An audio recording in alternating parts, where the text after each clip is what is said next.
Welcome to the next installment of Crystal Connections. My name is Joshua Martin, and I'm a crystal healing specialist.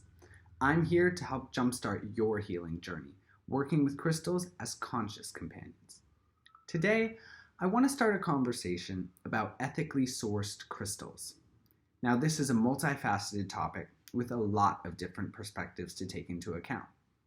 I'm going to try my best to maintain a neutral viewpoint, but I do have a vested interest in allowing crystal technology to pervade the collective conscious.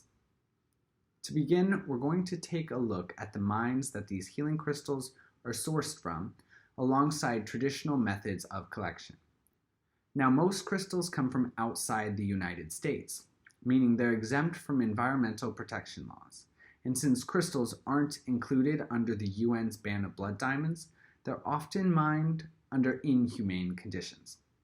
For example, in the Democratic Republic of Congo, children as young as 7 work the mines, and cobalt and copper mines in the country's Katanga region are rich in minerals like tourmaline, amethyst, citrine, and smoky quartz as byproducts of these mines.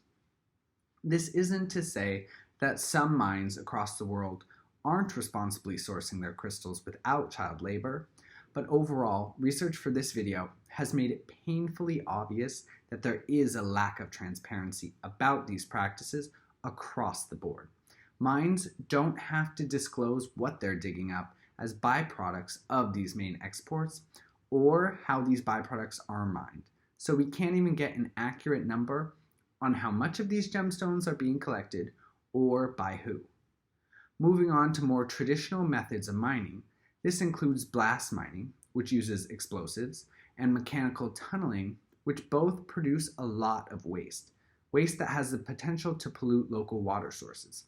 Like in the Gold King mine rupture in 2015, which was accidentally triggered by an EPA team that was initially called there to inspect seepage.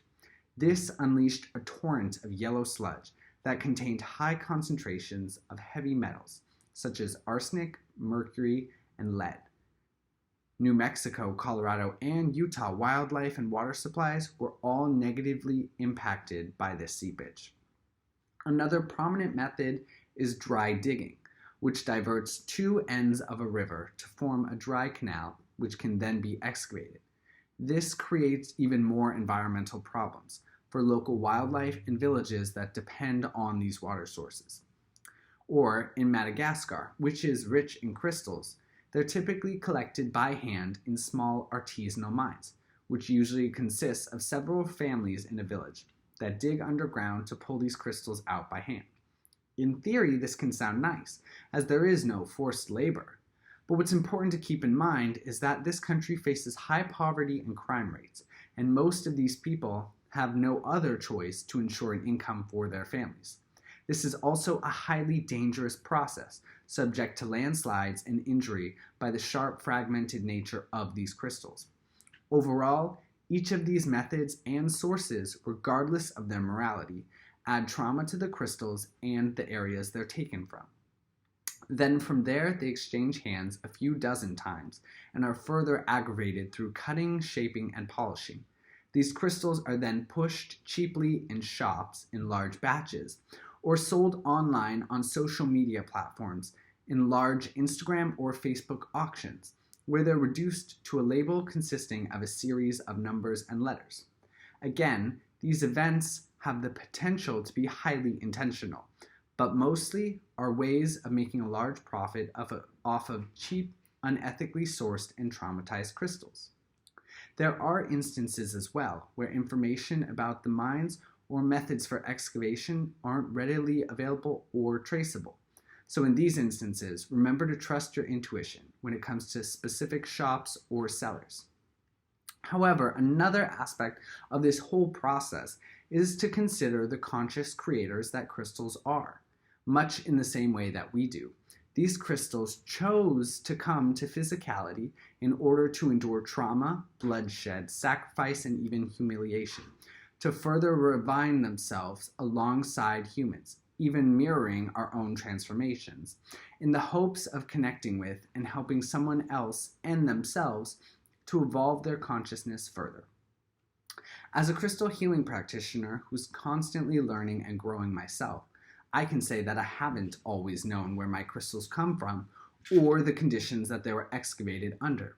What I can say is that moving forward, I will make a conscious choice to ethically source the crystals I work with. But I won't shame myself if the crystal that calls out to me for connection is one that has been through its own set of trials and tribulations. I also source some of my own crystals from places in the US where I collect them myself. In Oregon, I can obtain obsidian. Mount Shasta has stones like serpentine and jasper. Arizona is rich with selenite, and Arkansas has all kinds of quartz. This process builds more of a unique connection with every single stone you collect, and is a great way to get out and connect in deeper with the earth, which is a key aspect of working with crystals in the first place. I would ask all of you to just make an effort to hold yourself and this expanding industry accountable for the world we're creating through these practices. Check out the links below for some of the articles that I sourced my information from. Thank you for listening, and let me know below if you know where you source your crystals from. Until next time, follow me on Facebook or Instagram for more videos and messages.